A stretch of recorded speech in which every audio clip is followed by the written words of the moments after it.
الحمد للہ وکفا وسلام علی عبادہ الذین اصطفیٰ اما بعد۔ اللہ تعالی نے جو پاک کلام نازل فرمایا اس کے تیسرے قل یعنی قل یا ایھا الکافرون سے آج کی گفتگو کا آغاز ہو رہا ہے،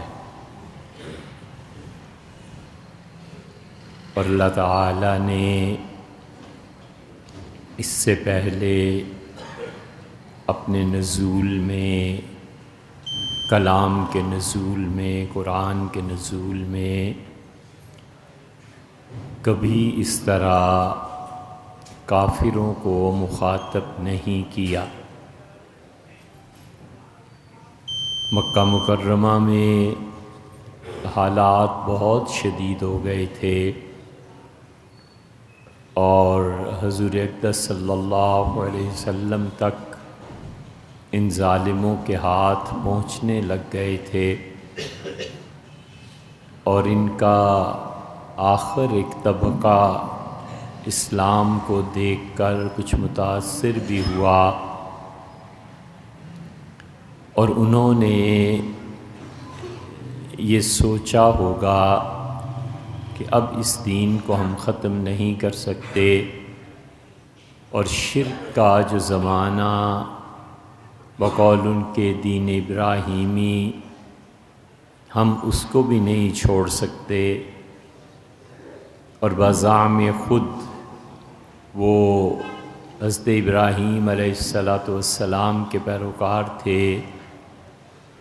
تو جب ان سچائیوں نے اپنا وجود منوایا اور سچ سر چڑھ کے بولا، تو کچھ کفار نے سوچا کہ کیوں نہ ہم کوئی باہمی راستہ نکالیں۔ یہ ہمیشہ یاد رکھنا چاہیے کہ کفر اور اسلام کبھی بھی ایک نہیں ہو سکتا۔ جو کفر ہے وہ اسلام نہیں ہے، اور جو اسلام ہے وہ کفر نہیں ہے۔ جو رحمان ہے وہ رام نہیں ہے، اور جو رام ہے وہ رحمان نہیں ہو سکتا۔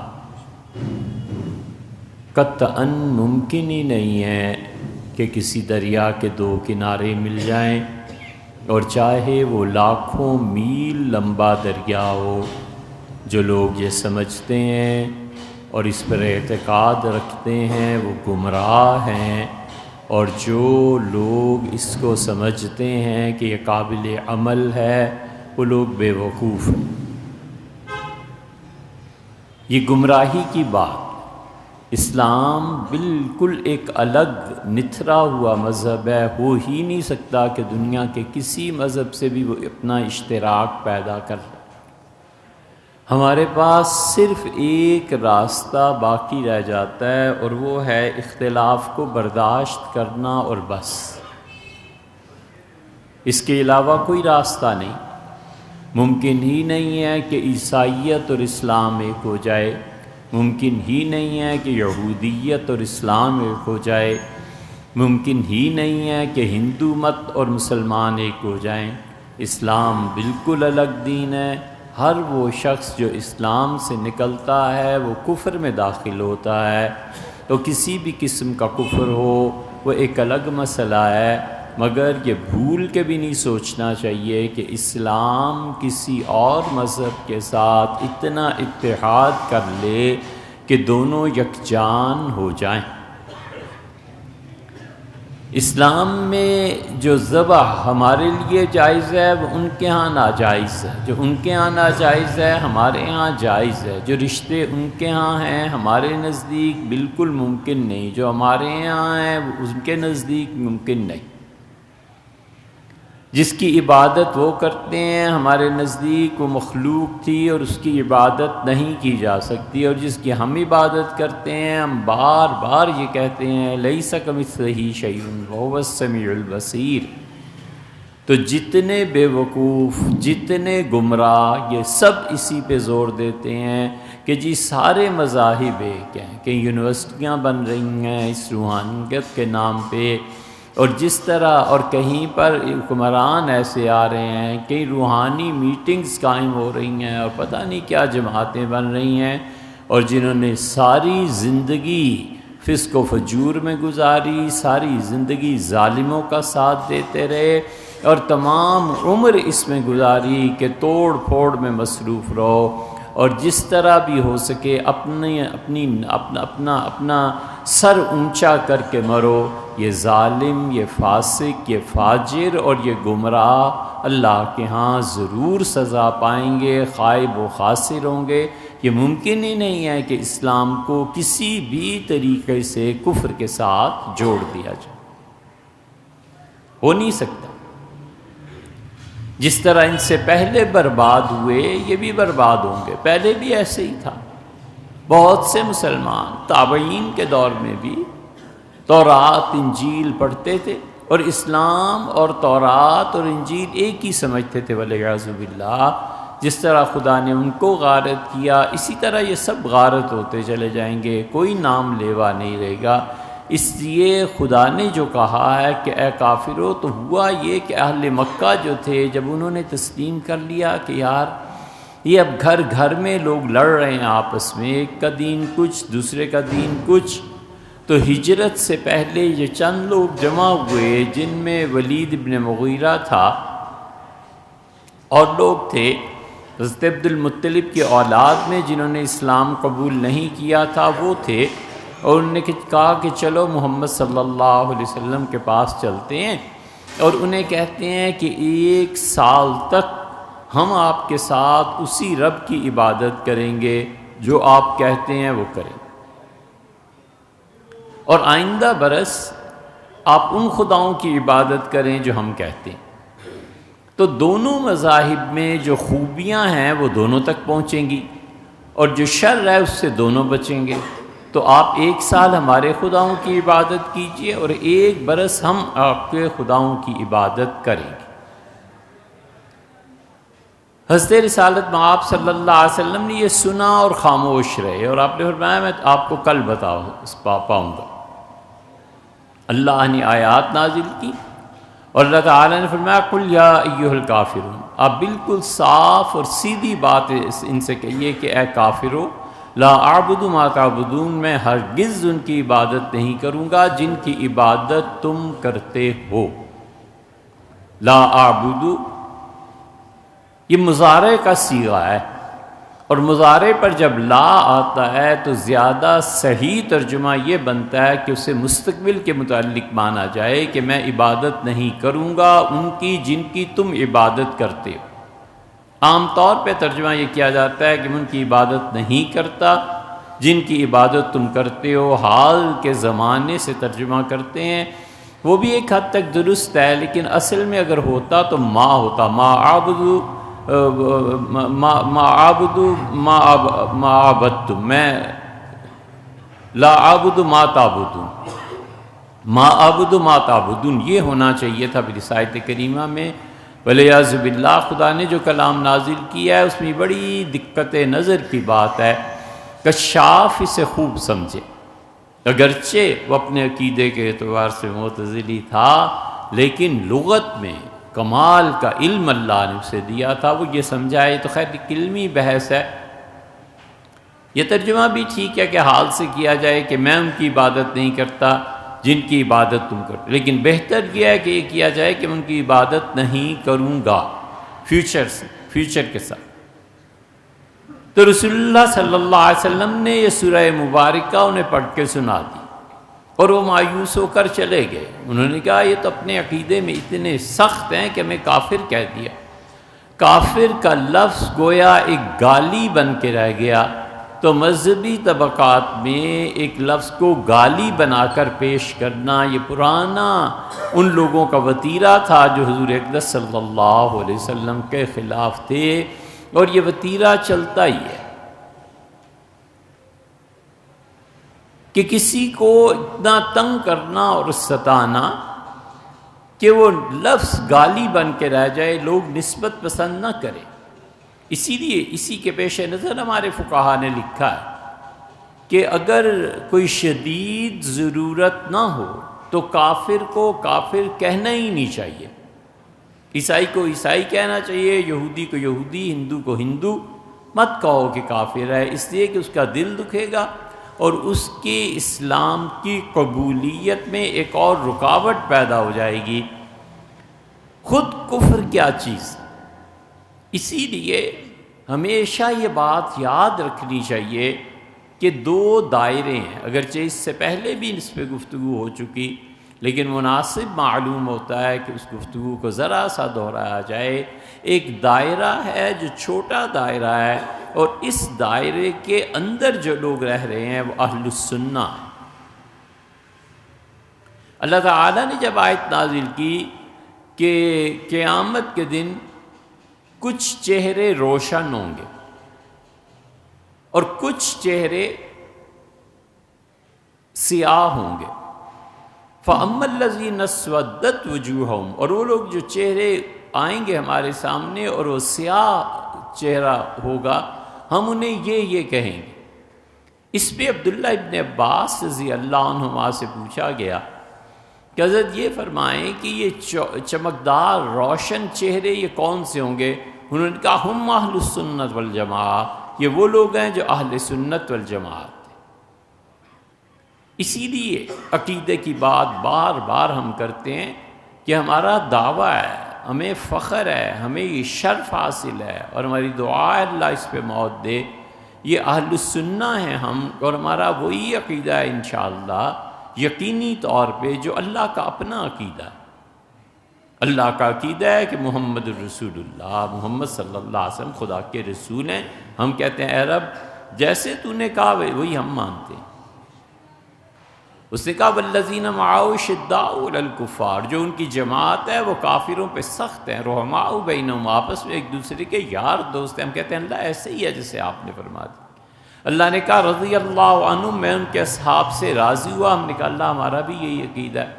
اس نے کہا کہ آمن الرسول بما انزل الیہ من ربہ والمؤمنون، اور ایمان لائے ہر اس چیز پر جو خدا نے اپنے پیغمبر پر نازل کی ہے، اور ایمان والے بھی انہی چیزوں پر ایمان لائے۔ کل آمن باللہ، ہر کوئی اللہ پہ ایمان لایا، ملائکتہ، اس کے فرشتوں پہ، وکتبہ، اس کی کتابوں پہ، ورسلہ، اور اس کے رسولوں پہ۔ ہم نے کہا اے رب جیسے آپ نے فرمایا ویسے ہی ایمان لائے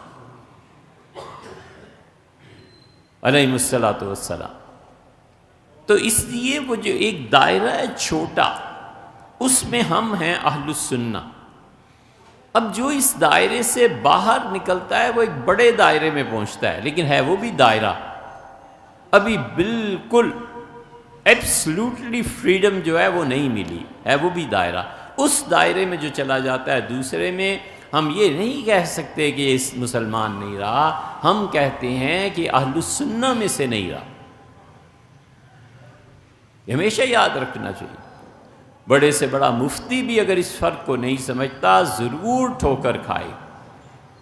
مذہب ہمیں اللہ اپنی پناہ میں رکھے، ہم اس مذہب کو ماننے ہی کے لیے تیار نہیں ہیں جو سیاست میں استعمال ہوتا ہو، جو کل عدم تھے آج بالکل بہت معزز، کا کل جنہیں آپ کہہ رہے تھے کہ کافر شیعہ کافر، آج وہ سب صحیح ہیں۔ یہ کیا دین ہے یار؟ یہ سب سیاسی مقاصد ہے۔ ہمیں چاہیے کہ مر کے اللہ کو جواب دینا ہے، اپنے عقیدے میں انسان صحیح رہے، اور کوئی حل نہیں ہے اختلاف مذاہب کا سوائے برداشت کے۔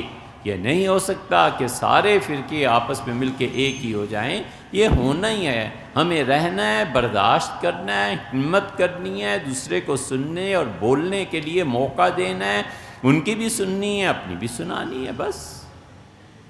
مدینہ منورہ میں یہودی نہیں رہتے تھے، عیسائی نہیں رہتے تھے، ایسی ہی دنیا چلی آتی۔ ان میں جو دیوانے اور پاگل اور مذہبی جنونی ہیں وہ پھر سیاسی مقاصد۔ اسی لیے اہل السنہ سے جو آدمی نکلتا ہے یہ تھوڑی ہے کہ کافر ہو گئے، کافر شیعہ کافر، 20-30 سال خون کر کے، دھماکے کر کے، تباہیاں پھیر کے مزہ چکھ لیا ہے، اب پھر اسی نہج پہ چل پڑنا ہے. پھر 20-30 سال اور عذاب آیا رہے گا مذہب کے نام پہ. اللہ ایسے مذہب سے ہمیں اپنی پناہ میں رکھے. ہم خدا کی پناہ مانگتے ہیں ایسے مذہب اور دین سے جس کے نتیجے میں حکومتوں کا تغیر اور تبدل. وہ اہل سنہ کے دائرے سے نکلا ہے، وہ بھی کفر تک نہیں پہنچا. ہم کہتے ہیں تم اہل سنہ کے دائرے میں رہو، یہ اصل دین ہے. وہ کہتا ہے نہیں، میرا عقیدہ یہ ہے کہ سیدنا علی رضی اللہ عنہ، ابو تراب امیر المومنین رضی اللہ عنہ، سارے صحابہ کرام رضی اللہ عنہ میں پہلے نمبر کے خلیفہ تھے. علی دا پہلا نمبر. ہم کہتے ہیں یہ ہمارا عقیدہ نہیں ہے. امیر المومنین رضی اللہ عنہ خلیفہ راشد تھے، حضور صلی اللہ علیہ وسلم کے داماد تھے، ان کی تعریف ہم پہ فرض ہے. ہم ان کے اہل بیت کرام رضی اللہ عنہ سے محبت کرتے ہیں، لیکن جو جس کی خلافت تھی اسی حساب سے اللہ نے ان کی فضیلت رکھی ہے. جب تم یہ عقیدہ اختیار کرو گے تو تم اہل السنہ میں سے نکل کے اہل تشیع میں چلے جاؤ. وہ کہتا ہے میرا یہ عقیدہ ہے کہ سیدنا علی رضی اللہ عنہ تمام انبیاء علیہ السلام سے افضل تھے. موسیٰ اور عیسیٰ اور ابراہیم اور اسماعیل علیہ السلام کے سارے کم درجے کے تھے. سب سے بڑا مقام اللہ کا، پھر حضور اکرم صلی اللہ علیہ وسلم کا، پھر مولا علی رضی اللہ عنہ کا. ہم کہتے ہیں نہیں، ایسے نہیں ہے. پھر ان کے بعد انبیاء علیہ السلام آتے ہیں. انبیاء علیہ السلام کے بعد پھر آپ کے یہ صحابہ رضی اللہ عنہ آتے ہیں. پھر صحابہ میں ابو بکر عمر رضی اللہ عنہ وغیرہ، یہ سارا ہمارا عقیدہ ہے. وہ کہتا ہے میں نہیں مانتا. ہم کہتے ہیں پھر بھیا آپ اہل تشیع میں سے ہیں، اہل سنہ میں سے نہیں. لیکن ہم کہہ ہی نہیں سکتے تم کافر ہو. وہ اللہ کی توحید کو مانتا ہے، حضرت رسالت پناہ صلی اللہ علیہ وسلم کی نبوت کو تسلیم کرتا ہے، بہت سی چیزیں. اس دائرے سے بھی جو باہر نکلے گا پھر وہ کافر ہوگا. وہ کہتا ہے تم دونوں اللہ کو مانتے ہو، میں اللہ ہی کو نہیں مانتا. وہ کہتا ہے تم دونوں اس بات کے قائل ہو کہ قیامت میں خدا کے سامنے جواب دہی، میں قیامت ہی کو نہیں مانتا. وہ کہتا ہے تم دونوں اس بات کے قائل ہو کہ قرآن اللہ نے نازل کیا ہے، میں قرآن ہی کو نہیں مانتا. اب بھلا بتاؤ اس کا کیا دین ہے؟ اس موقع پہ آ کے مفتی کہتا ہے کہ جناب آپ کا اسلام سے تعلق نہیں رہا، آپ کسی بھی مذہب سے ہوں، آپ مسلمان نہیں رہے. اہل سنہ میں ہونا تو بہت دور کی بات. اسی لیے بڑے بڑے ائمہ کسی کو کافر کہنے سے پہلے 100 بار سوچتے تھے. ہمارے امام ابو الحسن اشعری رحمۃ اللہ علیہ نے وفات سے پہلے احمد سرخسی کو بلایا اور احمد کو بلا کے کہا کہ میں اب اللہ کے پاس چلا جاؤں گا. احمد یاد رکھو میں نے ساری زندگی کسی آدمی کو کافر نہیں کہا، کسی فرقے کو کافر نہیں کہا. یہ سب کے سب ایک پروردگار کے قائل ہیں، اور جو اللہ کی توحید کا قائل ہے میں اسے کافر نہیں کہتا. شیخ الاسلام ابن تیمیہ رحمۃ اللہ جیسا متشدد آدمی، شیخ نے لکھا میں نے کسی کی تکفیر نہیں کی بحیثیت مجموعی. اور انہوں نے کہا کہ رسول اللہ صلی اللہ علیہ وسلم نے فرمایا تھا من حافظ علی الوضوء فہو مومن، جو آدمی کوشش کرتا ہے کہ زیادہ تر وضو میں رہے دن کے اوقات میں، وہ مومن ہے. یہاں تک تو شیخ نے لکھا ہے. حدیث میں آیا ہے رسول اللہ صلی اللہ علیہ وسلم نے فرمایا کہ جو شخص عمر بھر وضو میں رہتا ہے، کوشش کرتا ہے کہ وہ وضو سے رہے، فرمایا اس کی موت بھی وضو پہ واقع ہو جائے گی. اور جو شخص وضو کی حالت میں مرے گا اللہ اس کو اٹھائے گا، قیامت میں لائے گا، اور وہ اس وقت بھی وضو میں پاک اللہ کے سامنے پیش کیا جائے. مرض شروع ہو گیا موت کا، اسے عادت تھی وضو میں رہنے کی، اب نہیں ہے. بس یہ کافی ہے اس کا کہ موت کے مرض میں اس نے وضو کر لیا، بس یہ کافی ہے. اس لیے کہ بیماری اس کے بس کی بات نہیں ہے نا. اللہ کے ہاں پیش ہوگا تو اللہ تعالیٰ کے ہاں بھی باوضو پیش ہوگا. حافظ ابن حجر رحمۃ اللہ علیہ نے فتح الباری میں اس پہ بحث کی. اسی لیے ابن تیمیہ رحمۃ اللہ نے کہا، حضور اقدس صلی اللہ علیہ وسلم نے من حافظ علی الصلوات، جس نے پانچوں نمازوں کی پابندی کی وہ مومن ہے۔ اس لیے کفر بہت بعد میں ہے، سب سے پہلے ہمارے نزدیک عقیدے میں اہل السنہ، اہل السنہ سے نکلے گا خارجی بن جائے گا۔ خارجی بن جانا، قبروں کو مٹانا، دھماکے کرنا، مسلمانوں کے مال، مسلمانوں کی عزت و آبرو اور مسلمانوں کی عورتوں کی حفاظت، یہ چیزیں اسلام کے شعائر میں سے ہیں۔ اسی لیے وہابیت کے جب فتنہ اٹھا، یہ سب اصلاً خارجی تھے۔ اللہ تعالیٰ جزائے خیر دے محمد بن سلمان کو، اس نے صاف کہا کہ ہم برطانیہ کی تحریک تھے اور برطانیہ میں چلاتا رہا ہے، بالکل ٹھیک اس نے کہا۔ اسی لیے انہوں نے جب طائف پہ حملہ کیا، جب مکہ مکرمہ پہ حملہ کیا تو قتل عام ہوا۔ یہ جو اس خونی انقلاب کے دائی ہیں نا بچے، انہیں سوچنا سمجھنا چاہیے کہ بیٹے ایسے انقلاب نہیں آتا، اب وہ دور گزر گئے۔ ایران میں اہل سنہ کا غلبہ تھا، یہ تہران ہے، یہ بلوچستان کا باقی حصہ ہے، یہ سیستان ہے وغیرہ وغیرہ، سب اہل سنہ کے مراکز سے نشابور۔ جب اہل تشیع کا انقلاب آیا ہے تو وہ قتل عام ہوا کہ اللہ کی پناہ، گھر میں کوئی سنی نماز بھی پڑھتا تھا تو اسے قتل کر دیتے تھے۔ نتیجہ یہ 200-300 سال میں وہاں شیعت پوری کی پوری غالب ہے اور ان کا قانون ہے۔ اسی طرح وہابیت، یہ بھی قتل کرنے میں شیر تھے، اتنے قتل، جس انسان کو دیکھا قتل کر۔ 2 بچے ان کے بیت اللہ میں کھڑے ہوتے تھے تاکہ آگے سے کوئی کچھ کرے تو یہ اسے مار سکیں دونوں مل کے۔ بیت اللہ میں بہت سی چیزیں ایسی تھی جو انہوں نے مسمار کی، سیدنا اسماعیل علیہ السلام کی قبر مسمار کی، طائف پہ حملہ کیا اور عورتوں کو چھین کے لے گئے کہ تم سب مشرک ہو اور تمہارا نکاح اس سرے سے نہیں ہوا۔ تو یہ سب وہابیت جو تھی، یہی خارجیت ہے، دوسروں کو کافر قرار دینا۔ کیسے کافر قرار؟ کیا اچھا طرز عمل تھا امیر المومنین ابو تراب سیدنا علی رضی اللہ عنہ کا۔ امیر المومنین سے کہا گیا کہ حضرت آپ کے خلاف جنگ ہوئی ہے، انہوں نے کہا ہم ان کے جنازے پڑھیں گے، ان کا مال غنیمت نہیں ہے، ان کی عورتیں باندیاں نہیں بنائی جائیں گی۔ ان کی فوج میں خارجی تھے، انہوں نے کہا امیر المومنین ان کا مال بھی تقسیم نہیں ہوگا، ان کا نہیں ہوگا۔ انہوں نے کہا باندیاں بھی نہیں بنائی جائیں گی، انہوں نے کہا ہرگز نہیں۔ وہ جب جھگڑا تو سیدنا علی رضی اللہ عنہ نے بس ایک بات کی، انہوں نے کہا ام المومنین بھی ہیں عائشہ، یہ تم جو کچھ کہہ رہے ہو تمہیں ہوش ہے؟ چپ ہو گیا۔ پھر غصے میں واپس آئے، یہ خارجی تشدد پسند، دین کے نام پہ قتل کرو، مارو، یہ کرو۔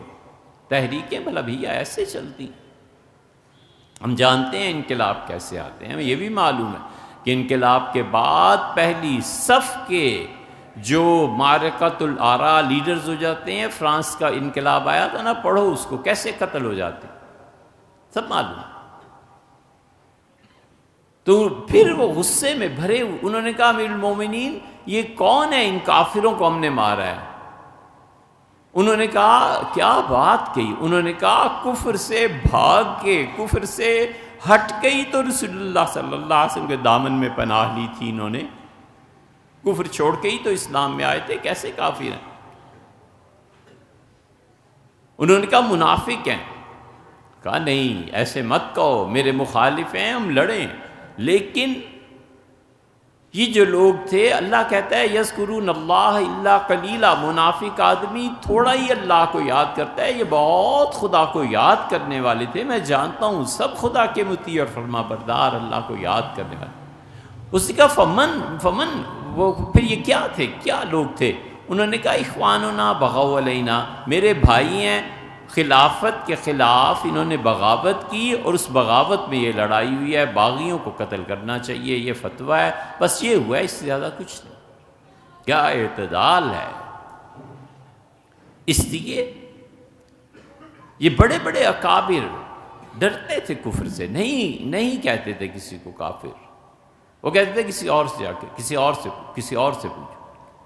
یہاں اللہ تعالیٰ نے جو صاف کہا قل یا ایھا الکافرون، ان سے کہیے وہ لوگ جو کفر کر رہے ہو یا جو کافر ہو، زیادہ صحیح ترجمہ یہ ہے کہ جو کافر ہو، اس لیے کہ رسول اللہ صلی اللہ علیہ وسلم جب تشریف لائے ہیں تو عربوں کے لیے بہت بڑا مسئلہ پیدا ہو گیا تھا کہ جائیں کہاں، کس کے پیچھے چلیں۔ یہودیت کے ہاں جاؤ تو وہ کہتے ہیں ہمارا دین برحق ہے اور ان کے پاس کتاب بھی ہے۔ جب ہم عیسائیت میں جاتے ہیں تو عیسائی کہتے ہیں کہ پروردگار عالم نے رحمت فرمائی اور ان کے پاس بھی کتاب ہے۔ ہم خود اپنے خاندانوں میں حضرت ابراہیم علیہ السلام کا دین لے کر آ رہے ہیں، چلے آ رہے ہیں، ہم اعتکاف کرتے ہیں دین ابراہیمی کے مطابق، ہم عبادت کرتے ہیں دین ابراہیمی کے مطابق، ہم جو کچھ کرتے ہیں ابراہیم علیہ السلام کا دین ہے، ہم خود بیت اللہ کے وارث ہیں۔ اور ایک آدمی اب کھڑا ہوا ہے، 10-20 آدمی اس کے ساتھ ہو گئے ہیں، وہ کہتا ہے کہ خدا ایک ہے، ہم عیسائیوں کی مانیں، یہودیوں کی مانیں، اپنے خاندان کی مانیں یا اس کے پیچھے چلیں۔ مذہب میں ہمیشہ یہ نکتہ منزل کو متعین کرتا ہے، مذہب میں ہمیشہ یہ بات پیش آتی ہے کہ کدھر جائیں۔ یہ آج کا قصہ نہیں ہے، یہ اس وقت کا بھی قصہ یہی ہے۔ عرب نکل کھڑے ہوئے دین حق کی تلاش میں، اور پھر عیسائی ہو گیا، اور ایک جا کر ایران میں ایران کا دین اختیار کر لیا، اور اسی طرح تفرقہ ہوتا رہا۔ لیکن یہ مسئلہ ہمیشہ رہا ہے کہ حق کی راہ کون سی ہے، کہاں جائے۔ اسی لیے اللہ کہتا ہے کہ لا تتخذوا الہین اثنین، دو خداؤں کی عبادت نہیں کرنی۔